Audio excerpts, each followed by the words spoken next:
Bolsonaro tomou uma surra no Congresso Nacional na votação do Fundeb.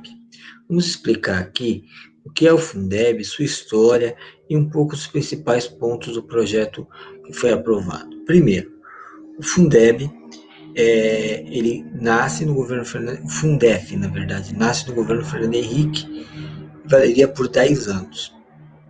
Ele só atingiu o ensino fundamental as antigas de quinta a oitava série.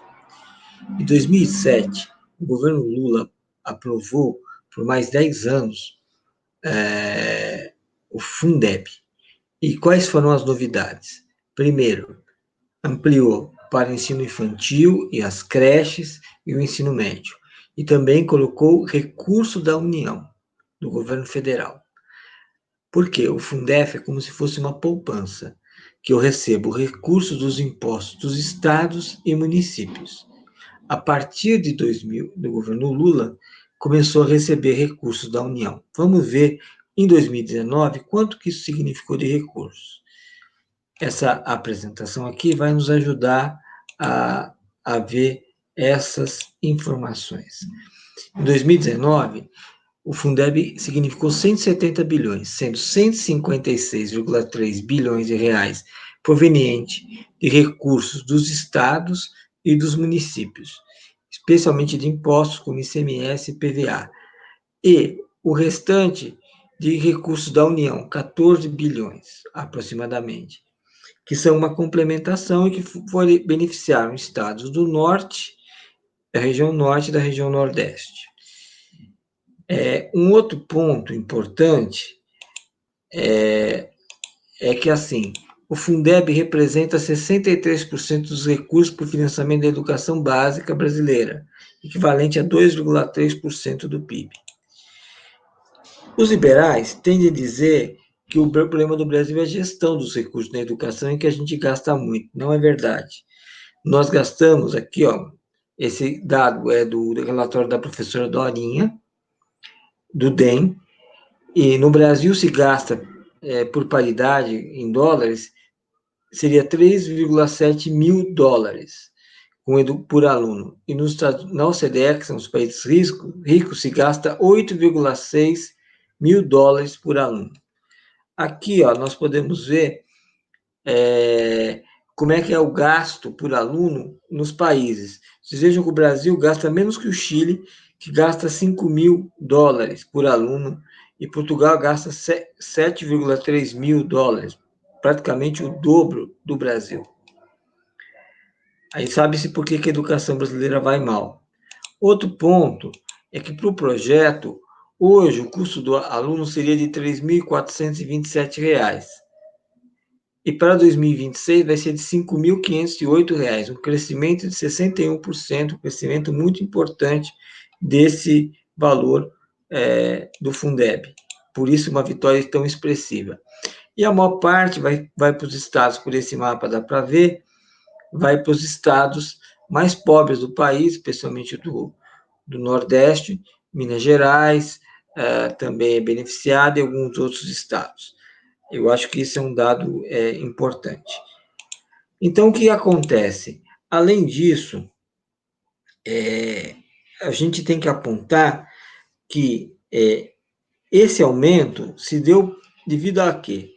Primeiro, o aumento da complementação da União, que hoje é 10% do Fundeb, 14 bilhões aproximadamente, e que até 2026 vai subir gradativamente, 2, 3 pontos por ano, e vai chegar a 23% em 2026, aproximadamente, em valores de hoje, né? 30 bilhões. Pode ser um pouco a mais que esse valor lá em 2026. Vai acabar com essa mutretagem de ficar pegando dinheiro da educação para pagar aposentado. Isso vai ser vedado a nível nacional. Para vocês terem uma ideia, isso em São Paulo, no estado de São Paulo, só no estado, sem falar nos municípios, na capital, significa de 7 a 10 bilhões de reais, certo? No mínimo, metade do que hoje a União coloca de recursos para a complementação com os outros estados. Então, isso também vai ajudar a aumentar os recursos com a educação e parar o desvio da finalidade do gasto com a educação. E por que isso? Porque o gasto constitucional com a educação é para manutenção e desenvolvimento da educação. O aposentado, ele não mantém e nem desenvolve a educação. Ele já deu a sua parte de contribuição, que foi muito importante para a educação brasileira e para a educação de todos os estados. Um outro ponto é que o gasto mínimo com o pessoal, ou com o magistério, vai pular de 60% para 70%. E vai entrar um percentual de 15% de investimentos. Então, por exemplo, muitas prefeituras que gastavam menos de 60%, a menos de 70%, que segundo os levantamentos é coisa de 1% a 2%, vão ter que aumentar esse gasto para cima de 70%. Mas, por outro lado, prefeituras que gastam acima de 85% vão ter que reduzir seu gasto de pessoal e vão ter que investir em obras, reformas de escola, compra de equipamentos, computadores, veículos e o que mais a rede de ensino precisar. Ainda, um outro ponto importante é que aumenta, e isso é muito importante para o combate à corrupção, né? E ao desvio de recursos da educação, é o aumento da transparência e do controle social, ou seja, vai se ampliar a participação social no controle dos recursos do Fundeb, que é extremamente importante para que se denuncie abusos e desvios e problemas que possa haver. Então, sempre se fala que a participação da sociedade na gestão dos recursos é a melhor garantia e que não vai haver maus feitos com recursos públicos. Outro ponto também importante é que o Fundeb ele vai ser permanente, ele não vai ser mais só por 10 anos, vai ser ad infinito, o que é muito bom para garantir recursos e dar tranquilidade aos educadores do Brasil para fazer o seu papel de educar, né?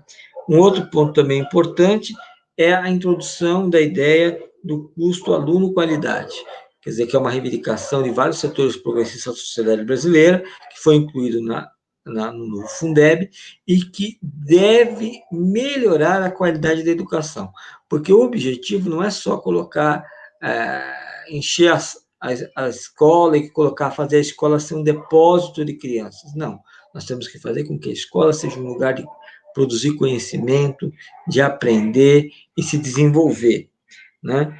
Então, esse é um outro ponto que eu acho extremamente importante.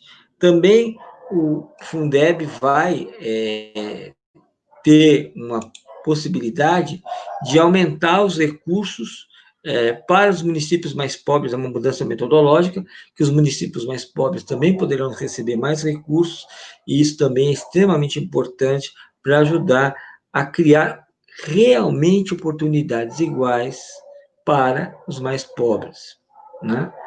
Em várias partes do país. Porque a educação é central para que você desenvolva um país e dê condições melhores de vida para a população. Também o Fundeb amplia os gastos com creches e pré-escolas, 5% vai ter que ser usado com isso. Também é muito importante, porque é uma fila enorme de vagas em creche, muitas mulheres têm que trabalhar, e muitas vezes não têm onde deixar o filho, então isso é muito importante, a garantir essa possibilidade do aumento do número de creches, além de ajudar na sociabilidade das crianças. Mas todos esses aí passou pela Câmara. Qual é o próximo passo? O próximo passo é ir para o Senado. O relator já se manifestou publicamente que deve aprovar o projeto tal como foi aprovado na Câmara. Sendo aprovado no Senado sem nenhuma modificação, vai imediatamente para a sanção do presidente da Câmara e do Senado, não passa pelo Bolsonaro, essa é a melhor novidade, né? Porque é uma emenda constitucional, não vai passar pelo veto do Bolsonaro, e, sendo aprovado na íntegra no Senado, imediatamente vai para a sanção presidencial. Mas ainda nós temos problemas que ainda vão persistir ao longo desse tempo. Mesmo com esse aumento de recursos para a educação, nós temos alguns problemas. Ainda vamos continuar com baixo investimento em educação, mesmo com esse aumento. Um outro problema que foi ocorreu lá atrás, mas que se reflete agora, é o aumento das as isenções para as petrolíferas, que são bilhões que foram dados de isenção de impostos para as petrolíferas, e, obviamente, quando você dá isenção, você o que faz? Reduz o recurso para a educação. Porque, veja, de cada R$ 100 de impostos, no caso dos municípios, 25% vai para a educação, certo? Então, quanto você diminui, você só tem, em vez de ser 100, ser 75, os municípios aqui também vão perder um quarto. Então, em vez de ser 25, vai ser 20. Então, ele vai receber menos, e menos dinheiro aplicado, né, aplicado na educação.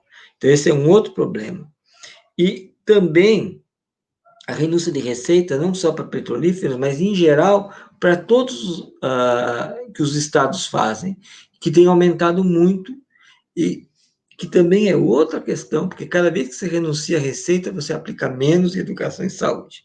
Então, essas políticas de renúncia de receita, de isenção de impostos, têm que ser muito bem calibradas para não prejudicar tanto a educação e a saúde. E muitas vezes não é isso que a gente vê, né? Uma outra questão é a queda nas receitas. Esse dado aqui, eu vou mostrar para vocês, dessa queda para esse ano, é um dado do Ministério da Educação, do Ministério da Fazenda, do CONFAS e do Conselho da Educação, que aponta uma queda de 13% na arrecadação e podendo perder 21 bilhões de reais. Lembrando que por esses dias saiu que a União perdeu até 30% das receitas em junho. Então, é um dado bastante complicado e nós podemos ter uma queda maior. Então, esse é um outro problema que não vai ocorrer somente agora. Nós não sabemos quanto tempo vai durar essa crise. 2021 também pode sofrer efeitos e assim por diante, certo? E fazer a arrecadação ser baixa e subir muito lentamente, o que pode fazer com que esses recursos projetados não se realizem na prática. Então, essa é uma outra questão que eu acho que é importante. E uma outra questão é o que a gente chama de custo Bolsonaro. Porque o Bolsonaro é um desgoverno completo e ele está destruindo a imagem do Brasil lá fora, né?